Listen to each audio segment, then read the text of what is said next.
평안하십시오. 오늘도 믿음으로 일어서기를 간절히 바랍니다. 우리 사람이 어려움에 만났을 때, 우리 신앙생활하면서도 우리 믿음의 가족들이 때로는 고난을 당할 때도 있고 그렇잖아요.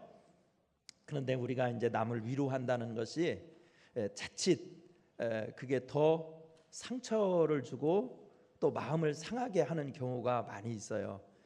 그래서 남을 위로하고 격려한다는 게 쉽지만은 않습니다. 그래서 소위 우리 이제 상담을 목회자들은 공부할 때 보면 목회자들이 어떻게 교인들을 상담하고 위로해야 되느냐, 그 위험성을 이제 다 지적하기 위해서 이런 예를 많이 들어요. 그 협성대학교에서 이제 신학대학교 교수로 있다가 지금 현재는 미국의 워싱턴 그 한인감리교회를 목회하는 김영봉 목사님이라는 분이 그 시를 한국에 번역해서 소개를 했어요. 제발, please, 제발이라는 시예요. 그 시의 내용은 이렇습니다. 제발, 그 배경이 그래요. 그 시를 쓴 분은 미국의 리타 모렌이라는 분이 쓴 거예요. 네, 리타 모렌이라는 사람이 왜 시를 썼냐면 자기 딸이 34살 때 암으로 죽었어요. 그러니까 막 그 고통 중에서 그 막 이겨내려고 몸부림쳤던 그 감정을 시로 쓴 겁니다. 근데 이렇게 썼어요. Please, 제발이라는 시예요. 제발 내가 슬픔을 완전히 극복했는지 묻지 말아 주세요. 나는 결코 완전히 극복할 수 없을 겁니다. 제발 그가 지금 있는 곳이 이곳보다 낫다고 말하지 마세요. 내 곁에 없는 것이 문제니까요. 제발 더 이상 그가 아프지 않으니 됐다고 말하지 마세요. 그 애가 왜 고통을 받아야 했는지 나는 아직도 이해하지 못하고 있으니까요. 제발 내가 느끼는 것을 당신도 알고 있다고는 말하지 마세요. 당신 또한 아이를 잃었으면 모를까. 제발 버티고 계속 살아가라고 말하지 마세요. 이렇게 버티고 있잖아요. 뭐 이렇게 쭉 시가 쓰여지고 있어요. 이 시를 보면 얼마나 많은 사람들이 설명할 수 없는 많은 삶의 상처들을 가지고 살아가는지 알 수 있는 그런 시라고 볼 수 있습니다. 사랑하는 사람을 잃은 상처가 이렇게 큰데 목사가 신방에서 성경에 범사에 감사하라고 그랬으니 감사하세요 라고 말을 한다면 얼마나 분노가 일어날까요? 크고 작은 고난을 수시로 만나는 우리로서는 데살로니가전서 5장 18절에 범사에 감사해라, 이 말을 실천하기가 참 쉽지가 않습니다. 그래서 우리는 11월 달을 맞으면서 저는 왜 범사에 감사하라고 그랬을까? 왜요? 라고 묻기는 곤란합니다. 그래도 저는 목사로서 하나님의 말씀이 절대 진리임을 믿고 그 말씀을 실천하는 데 저는 관심이 있기 때문에 저는 왜 범사에 감사하라고 했느냐 보다는 어떻게 하면 그 범사에 감사하라는 말을 실천할 수 있을까? 저는 거기에 관심을 두고 싶은 것입니다. 그래서 거기에 초점을 맞추고 과연 하나님께서는 범사에 감사하라고 했는데 내가 그 말씀을 순종하려면, 범사에 감사를 실천하려면 어떻게 하면 할 수 있는가를 본문 말씀을 찾아서 몇 가지로 여러분들과 나눠보려고 합니다. 첫 번째는 우리가 범사에 감사하려고 한다면 하나님이 사랑하신다는 사실을 믿어야 된다는 거예요. 어떤 순간에도 하나님의 사랑에 깊이 빠지면 내 삶이 너무 좋아서 죽겠던지 너무 힘들어서 죽겠던지 간에 감사를 실천할 수 있다는 것입니다. 자, 요한복음 3장 16절 말씀을 함께 읽어보겠습니다. 시작. 하나님이 세상을 이처럼 사랑하사 독생자를 주셨으니 이는 그를 믿는 자마다 멸망하지 않고 영생을 얻게 하려 하심이라. 사도 요한이 쓴 성경이 요한복음이죠. 그리고 사도 요한이 쓴 성경에 하나 더 있어요. 요한계시록. 요한복음, 요한계시록은 이 사도 요한이 썼다고 알려지고 있어요. 예수님의 제자 중에서 늘 예수님이 가까이 뒀던 제자들이 3인방이 있어요. 베드로, 야고보, 요한. 이 세 사람은 12명 중에서도 더 가까이 뒀던 제자들입니다. 근데 예수님의 12제자 중에 사도 요한이 왜 하나님이 세상을 이처럼 사랑하사 이런 얘기를 했을까? 이 요한복음을 쓰던 시대는 어떤 시대적인 배경을 가지고 있을까? 이거를 살펴보아야 요한이 그런 말을 했던 의도를 정확히 알 수가 있을 것입니다. 요한복음은 대체적으로 언제 쓰여졌을 거냐? 이거에 대한 학설은 여러 가지가 있어요. 최소한 서기 85년 이전에는 쓰여지지 않았을 거라고 봐요.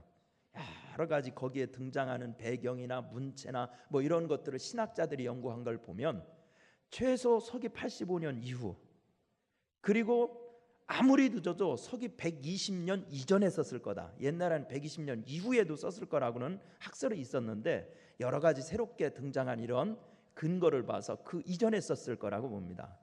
그래서 대체적으로 지지를 받는 것은 아마 서기 90에서 94년 어간에 썼을 거라고 보고 있어요.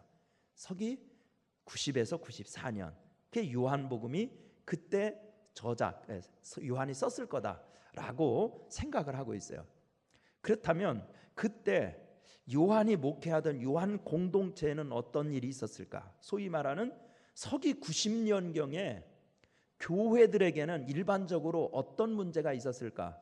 이거를 우리 한번 생각해 봐야 된다는 겁니다. 요한은 목회하는 사람이었으니까 그 교회적인 배경이 중요한 거잖아요. 적어도 초대교회 서기 90년쯤에 이르면 세 가지 교회의 어려움과 위기가 있었을 것이라고 봅니다. 그 첫 번째는 뭐냐면 동족 유대인들로부터의 따돌림입니다. 왜냐하면 초대교회, 여러분 한번 보세요. 사도행전에 나오는 이 교회 부흥과 초대교회를 이끌었던 초대교회 1세기의 교회의 주축 세력들은 누구였냐면 유대인들이었습니다. 예수님의 제자들 전부 다 유대인이잖아요. 맞죠? 12제자 중에 유대인 아닌 사람이 있어요? 전부 다 유대인이에요. 근데 그 사람들이 예수 믿은 사람들이잖아요. 그러니까 1세기에 교회를 이끌고 있었던 사람들은 유대인 기독교인들이었어요. 근데 유대인 기독교인들이었는데 어떤 일이 벌어지냐면 복음서에 보면 유대교 안에서도 여러 종파가 나오죠. 제사장들을 중심으로 한 사두개, 그 다음에 율법을 주로 연구하는 바리새인, 그 다음에 세상하고는 완전히 등지고 하나님만 예배해야 돼, 아주 극심한 금욕주의자들인 에세네파들, 그리고 저 로마놈들 무찔러야 하나님의 백성다운 삶을 사는 거지, 아주 극렬한 극단주의자인 사람들, 열심당원들이 있었잖아요. 네 종파가 있었잖아요. 복음서에 보면 이 네 종파가 나옵니다. 그런데 서기 70년에 유대인들이 완전히 망해 예루살렘이 멸망합니다. 그게 서기 70년이라고요. 근데 서기 70년에 예루살렘이 로마에 의해서 멸망당하면서 이 네 종파 중에 세 종파는 흔적이 없어집니다.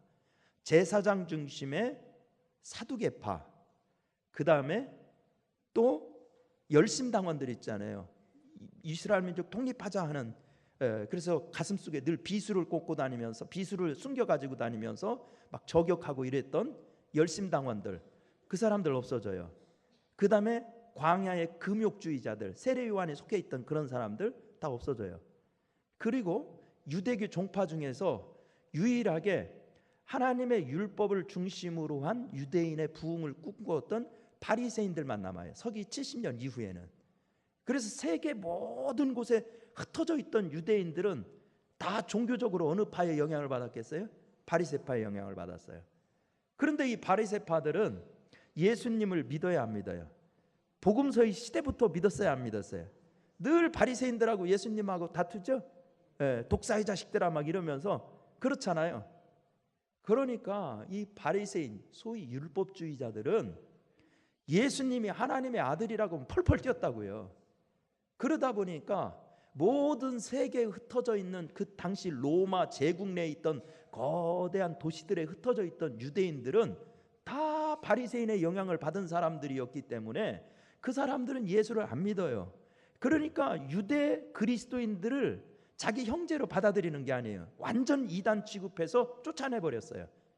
그러니까 유대인 공동체에서는 예수님을 믿는 기독교인들은 유대인도 아니고, 그러니까 유대 공동체에서 이단으로 여기고 쫓아내면은요, 이방인보다도 더 멸시를 했어요. 그러니까 서기 90년경 그리스도인들, 예수 믿는 사람들은 어떻게 됐겠어요? 자기 동족 유대인들로부터 심히 멸시와 천대를 받는 추방당한 상태였어요. 이게 첫 번째 고통이었었어요. 두 번째 고통은 뭐냐? 서기 90년경에 교회 안에 이단이 많았어요. 근데 그 교회 안에 이단 중에서 제일 극심한 이단이 등장하기 시작하는 게 뭐냐면 영지주의라는 이단이에요. 그래서 이 영지주의라는 이단이 교회를 얼마나 혼란스럽게 했는지 몰라요. 이거는 또 교회의 위기 중에 또 위기였었어요. 세 번째 위기가 있었어요. 서기 1세기, 서기 90년경에는 정치적인 위기입니다.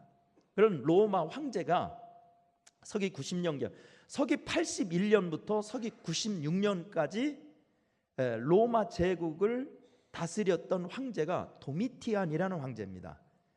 이 도미티안이라는 황제가 그 로마 황제 중에서도 우리도 네로 그러면 아주 막 괴팍한 황제로 알려져 있잖아요. 그래도 네로 황제가 그렇게 괴팍하고 기독교인들을 핍박했어도 네로 황제는 자기가 신이라고 주장은 안 했어요. 그런데 최초로 로마 황제가 자기가 신이라고 주장하면서 황제 숭배를 신격화시켜서 강요했던 황제가 도미티안 황제예요. 서기 81년부터 96년까지 재위했던. 근데 바로 사도 요한이 살던 그때가 딱 거기에 맞지요. 요한복음 쓸 때가 그때라고요. 그래서 이 도미티안 황제 때 사도 요한이 바모섬으로 유배를 간 거예요. 왜 유배를 갔냐면 황제 숭배를 아주 극심하게 로마 제국에서 막 이렇게 보급시키는데 기독교인들은 거기 황제 숭배를 안거든요.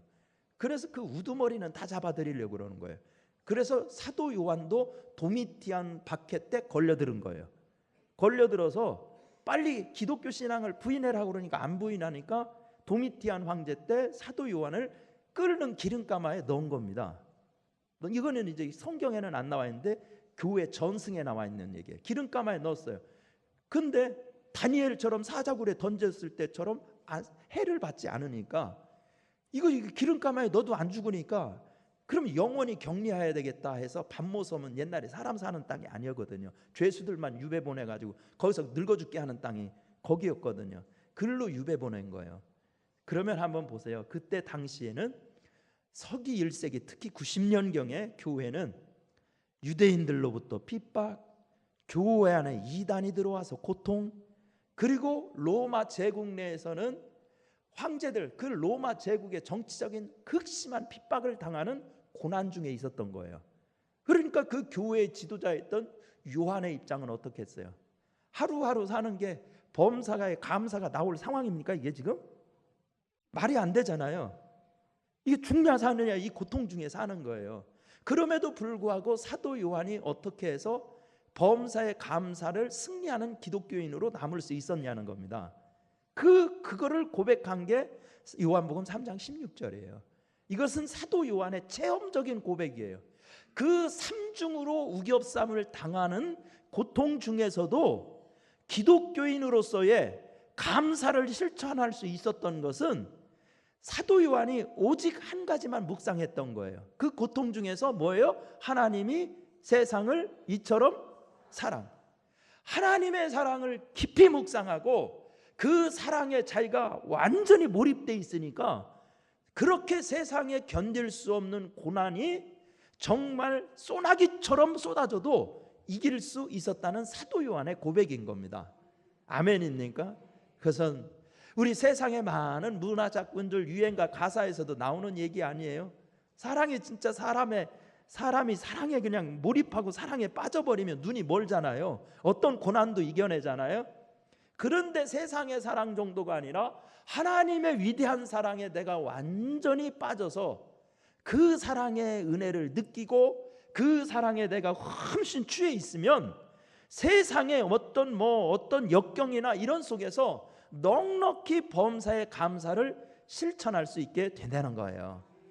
자, 그래서 우리가 이 세상에서 사는 방법은 좋아서만 감사하는 게 아니라 무슨 일이 내 뜻대로 안 됐을 때도 감사를 실천하는 요령이 바로 여기에 있구나. 모든 성경의 영웅들이 승리한 비결이 여기에 있구나. 사랑에 빠지는 수밖에 없어요. 무슨 사랑? 하나님의 사랑. 하나님의 사랑이 얼마나 큰지, 하나님의 사랑이 얼마나 위대한지. 아멘입니까? 우리 한국에 자랑스러운 기독교인들이 많이 있죠. 그 중에서 막 순교적인 신앙을 가지고 있었던 분 중에서 여성도 많아요. 예를 들면 한국의 에스더라고 불리는 사람이 있어요. 한국의 에스더, 죽으면 죽으리라. 그분이 쓴 책 제목도 죽으면 죽으리라는 책이 있어요. 안희숙 여사. 이 안희숙 여사는 일제 강점기 때 학교 선생님이셨어요. 학교 선생님이었었는데 이분이 워낙 믿음이 투철하다 보니까 일본의 신사참배를 거절했어요. 그러니까 이 일정 시대 때만, 일제 강점기 때만 하더라도 특히 학생들을 다 줄 세워가지고 그 신사에 가서 참배를 하게 앞장서야 되는 사람들이 선생님들이었거든요. 근데 이 안희숙 선생님은 그걸 거절하죠. 그래서 신사 참배는 우상 숭배입니다. 그건 국가 의례가 아니라 이거는 하나님의 이 유일하심을 도전하는, 이거는 우상 숭배입니다. 그래가지고 이제 거절해가지고 이 사람은 감옥살이 오래 하죠. 평양 감옥에 갇혀 있죠. 그래가지고 나중에 이제 이분이 다 이제 해방되고, 그리고 나서 미국으로 이민 가셔서 미국에서 목사님 사모님 하시다가 미국에서 돌아가신 분이에요. 안희숙 여사. 근데 이제 이분이 나이 많이 들으셨을 때 저 서초동에 가면 사랑의 교회라고 있죠. 장로고 옥하는 목사님이 세웠던, 거기에 와가지고 간증한 얘기가 참 많은 도전을 저도 받았었어요. 그 안희숙 여사가 평양 감옥에 갇혀 있을 때 정말 힘들었답니다. 그 독립투사들을 그냥 곱게 해주겠어요. 겨울에 그 추위, 배고픔 이루 말할 수가 없었대요. 근데 그때 평양 감옥살이 하던 것을 간증하면서 안희숙 여사가 했던 게 그거예요. 한국 교인들 사랑을 잃어가고 있다. 내가 평양 감옥에 정말 추워 죽겠고 굶어 죽겠던 그 고통 속에서 이겨낼 수 있는 것은 그 추위와 배고픔 속에서도 하나님의 사랑을 깊이 묵상하니까 추위와 배고픔도 이겨내는 막 눈물이 그렇게 쏟아져서 눈물이 짓무를 정도로 눈물이 났었대요. 눈이 짓무르도록. 그렇게 해서 나는 그때 이겨냈는데 한국 교회가 그 가난한 시절에 주님을 사랑했던 사랑을 다 까먹다 보니까 이게 영적인 능력을 잃어가고 있다. 일침을 놓았다는 유명한 이야기가 있어요. 여러분, 성경의 인물들, 우리 한국 교회의 위대한 인물들 보니까 하나님의 사랑에 빠져 있으면 어떤 상황에서 범사에 감사할 수 있게 되더라는 겁니다. 여러분, 그 아들을 주신 하나님의 사랑을 더욱 우리가 묵상해야 됩니다. 하나님의 사랑에 더 빠져 있어야 됩니다. 그래서 우리도 그 하나님의 사랑의 능력으로 우리 범사에 감사할 수 있게 되기를 간절히 축원합니다. 두 번째는 우리가 범사에 감사하려면 하나님이 함께 하신다는 사실을 깨달아야 돼요. 뭐 한다? 하나님이 함께 하신다. 3장 16절 한 번 더 읽어봅니다. 요한복음 3장 16절을 잘 묵상하면서 읽어보겠습니다. 시작. 하나님이 세상을 이처럼 사랑하사 독생자를 주셨으니 이를 믿는 자마다 멸망치 않고 영생을 얻게 하려 하심이니라. 이 사람이 분노의 감정이 일어나는 거, 불평이 터져 나오는 거, 이런 감정이 나오는 경우는 대부분 내가 버림받았다, 나 홀로 있다, 외톨이다 라는 느낌을 받았을 때 그런 분노의 감정이 일어나는 것을 볼 수가 있어요. 대표적으로 구약의 성경에 인물들 중에서도 엘리야를 보면 알 수 있지 않습니까? 그 엘리야도요 얼마나 위대한 선지자입니까? 기도할 때요, 갈멜산에서 기도할 때 하나님이 불을 내려주셨던 사람이에요. 엘리야가 얼마나 위대한 기도의 용사입니까? 엘리야가 기도하면은요 하늘이 닫혀서 3년 6개월 동안 비가 안 올 정도로 능력 있는 선지자였었습니다. 그게 열왕기상 18장에 나와 있는 얘기잖아요. 근데 열왕기상 19장 한 장을 넘어가면 돌연 엘리사의 그런 당당한 모습이 없어집니다. 없어지고 저 호렙산, 지금으로 얘기하면 시내산이죠. 그걸로 도망치면서 로뎀나무 그늘에 숨어서 하나님한테 원망을 해요. 하나님, 저는 차라리 이렇게 사는 것보다 죽는 게 낫겠어요. 죽여주세요. 막 이런다고요. 그래서 그 성경을 상담하는 이 상담학자들이 보면 극심한 우울증에 빠진 증세래요. 아주 전형적인 우울증 증세가 왔던 것을 볼 수 있어요. 그렇게 능력의 선지자였던 엘리야가 왜 그렇게 우울증에 빠져 있었을까?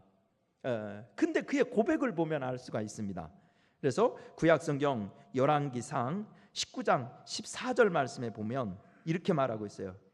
그가 대답하되 내가 만군의 하나님 여호와께 열심히 유별하오니 이는 이스라엘 자손이 주의 언약을 버리고 주의 제단을 헐며 칼로 주의 선지자들을 죽였음이오며 오직 나만 남았거늘 그들이 내 생명을 찾아 빼앗으려 하나이다. 오직 누구만 남았대요? 나만 남았다고 그래요. 그러니까 사람들이 감사를 잃어버리는 경우는요, 자기 혼자만 남았다는 의식이 있으면 감사가 안 나오는 거예요. 엘리야의 경우를 보니까 분명해요. 그때 하나님께서 얘기하십니다. 몇 절 뒤로 넘어가 보면은요, 열왕기상 19장 18절 넉 절 뒤에 보면 하나님께서 엘리야야, 왜 너만 남았다고 생각하느냐?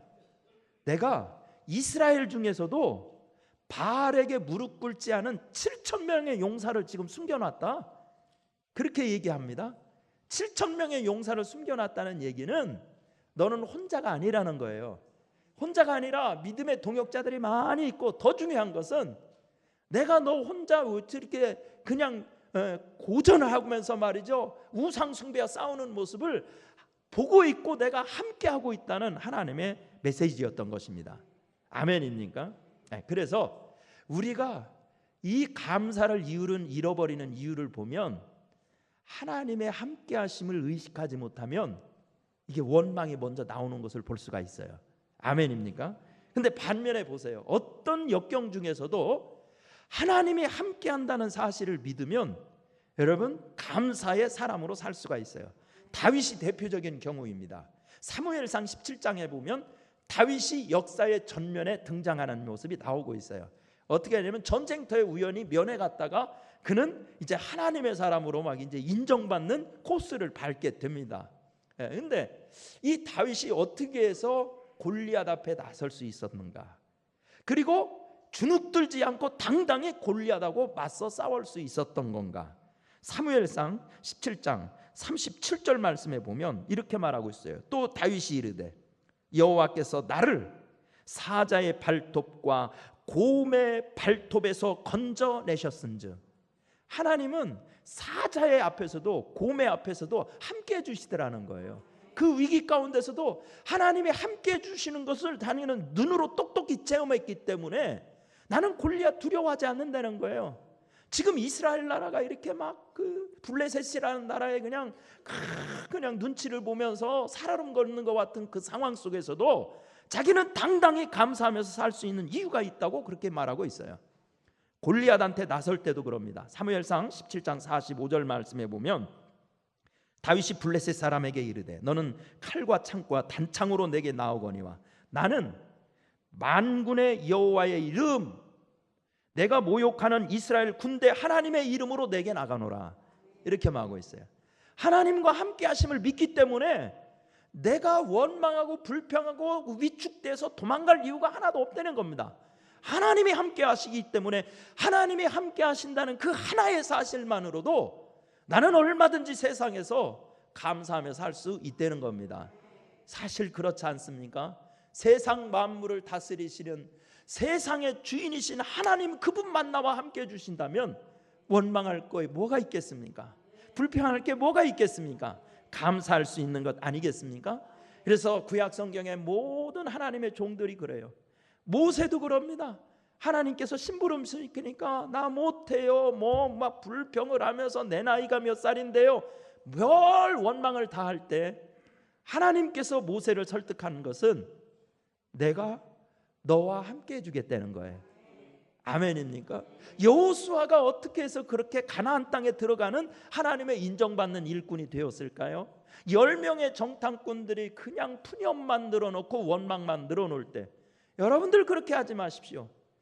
그들의 신은 그들의 세계에서 떠났지만 하나님은 우리와 함께 합니다. 그러니까 그들은 우리의 밥이 될 겁니다. 여호수아가 괜히 신소리 하려고 그랬던 거 아니에요. 하나님이 함께 하시기 때문에 얼마든지 그 열악한 상황에서도 이길 수 있습니다. 감사할 수 있습니다. 이렇게 고백했던 것입니다. 그래서 오늘 요한복음 3장 16절 말씀에 보니까 하나님이 세상을 이처럼 사랑하사 뭐래요? 독생자를 주셨다. 독생자를 주셨다. 하나님이 우리에게 함께 하신다는 완전한 증표를 하나님이 보여주셨는데, 독생자를 주신 사건이 우리와 함께 한다는 증표라는 거예요.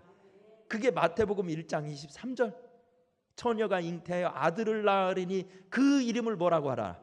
임마누엘이라 하라. 이는 하나님이 우리와 함께 하신다는 뜻이다. 여러분, 독생자를 주셨다는 것이 어떤 상황에도 하나님께서 나와 함께 하신다는 증거라는 거예요. 그러니까 예수님만 생각하면 뭐예요? 내 입에서 예수만 고백되어지고 있다면 그 순간 예수님을 통하여 하나님은 나와 함께 해주고 있는 것입니다. 그렇기 때문에 어떤 상황에서도 하나님은 나와 함께 하신다, 하나님은 내 편이시다, 하나님은 도와주신다. 실패 중에서도, 내가 병 중에 있을 때도, 내 뜻대로 무엇이 안 될 때에도 그거를 고백하면 원망을 이길 수 있다는 거예요. 여러분, 감사하는 사람이 될 수 있다는 겁니다. 여러분, 하나님의 함께 하심을 믿으시기 축원합니다. 제가 청년 때 목동교회 청년부 나왔었거든요. 그런데 그 청년 때는요, 그 지방 그 강서구로 하나로 있었거든요. 그래서 강서구로 하나 있을 때 우리 강서구에 있는 모든 교회들이 청년 그 MIF 체육대회라는 것을 했었어요. 그러면 그때는 체육대회 하기만 하면 목동교회가 전부 다 우승했어요. 근데 요즘은 막 그 지방 체육대회도 하면 막 속이 막 끓습니다. 왜냐하면 3등 안에 들기도 힘들어요. 그래가지고 아주 속이 터져요, 그냥 아주. 근데 하여튼 청년들이 가면 할 때마다 우리 목동교회가 막 지방 체육대회는 늘 우승을 했었어요.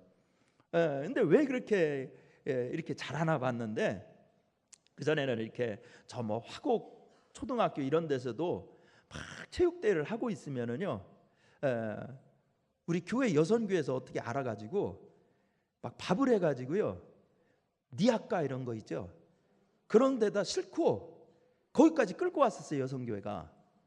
그러면 막 청년들이 기대도 안 했는데 밥을 해가지고 니아까에다 막 이런 막 대하 그런 걸 뭐라 그래요? 큰데 달아라고 그러죠. 이게 표준 말은 아닌데 막 그런 데다 막 해가지고 막 싣고 오는 거예요. 그러면 사기가 완전 하늘을 뚫어버립니다. 그래가지고 미친 듯이 뛰는 거예요, 막. 그게 그냥. 그러니 우승이 안 되겠어요? 그때 아주 느낀 게 그겁니다. 야, 이게 함께 해주는 게 사람을 이토록 신이 나게 하는 거구나. 근데 하나님이 우리와 함께 하다는 그 사실을 우리는 너무 망각하고 사니까 얼마든지 역전을 시키면서 삶을 능동적으로 살 수 있는 기회를 놓치고 산다는 거예요. 그래서 성경에서 하나님이 세상을 사랑하셔서 우리와 함께 한다는 확실한 증표를 보여주기 위해서 예수님을 보내주셨다는 거예요. 그러니까 예수님 바라보면서 낙심하지 말라는 겁니다. 하나님 함께 하니까 함께 하시는 하나님을 신뢰하고 감사로 전진하면 기적이 일어난다는 거예요. 세 번째, 우리가 범사에 감사하려면 어떻게 해야 되느냐? 하나님이 인도하신다는 걸 믿어야 된다는 거예요. 하나님이 어떻게 한다? 인도하신다. 데살로니가전서 5장 18절, 한 절 더 읽으면 요한복음 10장 14절 15절 두 절 말씀 한번 읽어보겠습니다. 시작. 데살로니가전서부터 5장 18절 시작. 데살로니가전서 5장 18절 시작. 범사에 감사하라. 이것이 그리스도 예수 안에서 너희를 향하신 하나님의 뜻이니라. 아멘. 요한복음 10장 14절부터 한번 읽어보겠습니다. 자막에도 나오죠. 시작. 나는 선한 목자라. 나는 내 양을 알고 양도 나를 아는 것이 아버지께서 나를 아시고 내가 아버지를 아는 것 같으니 나는 양을 위하여 목숨을 버리노라. 아멘. 데살로니가 전서 5장 18절 말씀에 보면 범사에 감사라고 그랬어요. 이 범사라는 말은 어떤 뜻입니까? 갖가지의 모든 일이라는 뜻이에요. 모든 일, 갖가지의 모든 일, 좋고 나쁜 것 구분 없이 모든 일을 얘기하는 거예요. 성공했을 때도 감사라는 얘기고요, 실패했을 때도 감사라는 겁니다. 재정이 넉넉할 때도 감사, 가난할 때도 감사, 아이들이 공부 잘했을 때도 감사, 성적이 안 나와도 감사, 햇빛이 반짝여도 감사, 비가 와도 감사. 이렇게 감사하는 것이 하나님의 뜻이라는 것입니다. 그러면 어떻게 해야 이런 감사가, 범사의 감사가 나오느냐? 이게 사람이 실성한 사람도 아닌데 그냥 속도 없는 사람처럼 막 좋을 때도 나쁠 때도 다 어떻게 감사가 나오냐 이거예요. 그때 그렇게 할 수 있는 비결은 목자라는 말에서 찾으면 돼요. 목자. 목자는 성경에서 하나님과 인간의 관계를 제일 적극적으로 표현할 때 목자와 양이라는 표현을 썼어요. 그렇죠? 그래서 예수님께서도 요한복음 10장에서 나는 선한 목자라, 나는 선한 목자라, 양들을 위해서 목숨 버린다. 이 얘기는 뭐냐면 우리 주님이 하시는 일은 우리를 이끌어 주시는 일이에요. 목자가 하는 일은 뭐 하는 거예요? 인도하는 거예요. 인도. 그래서 다윗이 시편 23편에서 여호와는 나의 뭐래요? 목자시니 내가 부족함이 없으리다. 왜? 그분은 인도해 주셔요. 푸른 초장으로 인도해 주세요. 쉴 만한 물가로 인도해 주세요. 심지어 사망의 음침한 골짜기로 다닐 때도 인도하실 뿐만 아니라 보호하셔요. 그리고 그 골짜기를 지나서 마침내 원수의 목전에서 위대한 잔치상을 베풀어 주게 하는 자리로 인도해 주신다는 거예요. 목자는 인도해 주세요. 그렇기 때문에 하나님이 어떤 상황 중에서도 나를 인도해 주신다는 믿음을 가지면 우리는 범사에 감사할 수 있다는 겁니다. 여러분들도 무엇이든지 내 뜻대로 되지 않은 그 순간에도 이게 전부가 아니다. 하나님은 나의 미래를 목자가 되시니까 가장 선한 곳으로, 가장 복된 곳으로, 가장 좋은 곳으로 인도해 주신다는 믿음이 있기를 간절히 바랍니다. 그 믿음이 있어야 감사가 나오는 거예요. 앞날을 바라보면서, 미래를 바라보면서 지금 현재에 낙심하지 아니하고 감사를 회복할 수 있게 되는 것입니다. 이번 11월 달은 감사가 회복되었으면 참 좋겠습니다. 그래서 성경에서 범사에 감사하라고 그랬는데 우리들도 하나님의 사랑을 믿고 감사하고, 하나님이 함께해 주시는 것을 믿고 감사하고, 하나님이 인도해 주실 것을 믿고 감사하면서 우리도 감사의 사람으로 기적을 이루며 살 수 있기를 축원합니다. 은혜로우신 하나님 아버지, 감사합니다. 우리 주님께서 축복하고 축복하여 주시어서 우리도 하나님이 말씀하신 범사에 감사하는 성도로 승리할 수 있도록 인도하여 주옵소서. 나의 기대나 나의 욕심 아니면 현재의 상황만 보고서 감사를 잊는 사람이 아니라 하나님의 사랑을 느끼며 하나님의 동행을 느끼며 그리고 하나님의 이끌어 주심을 믿으며 감사로 기적을 이루고 상황을 역전시킬 수 있는 주님의 존귀한 자녀들 되게 하여 주옵소서. 이 시간 혹시나 우리 성도들 가운데 몸이 아픈 성도가 있더라도 하나님 아픈 것만 보고 불평하기보다 하나님이 기적적으로 고쳐주실 미래를 보고 감사하게 하여 주옵소서. 일이 뜻대로 풀리지 않았다고 낙심하지 말고 믿음으로 나가면 하나님이 인도해 주시기를 기도하면 목자 되신 우리 주님께서 가장 좋은 곳으로 인도해 주실 것을 믿고 감사하며 전진하게 하여 주옵소서. 그래서 마침내 우리 목동교회 성도들 감사의 승리자들, 감사의 체험자들, 축복의 증인들 되게 하여 주옵소서. 예수님의 이름으로 기도드리옵나이다.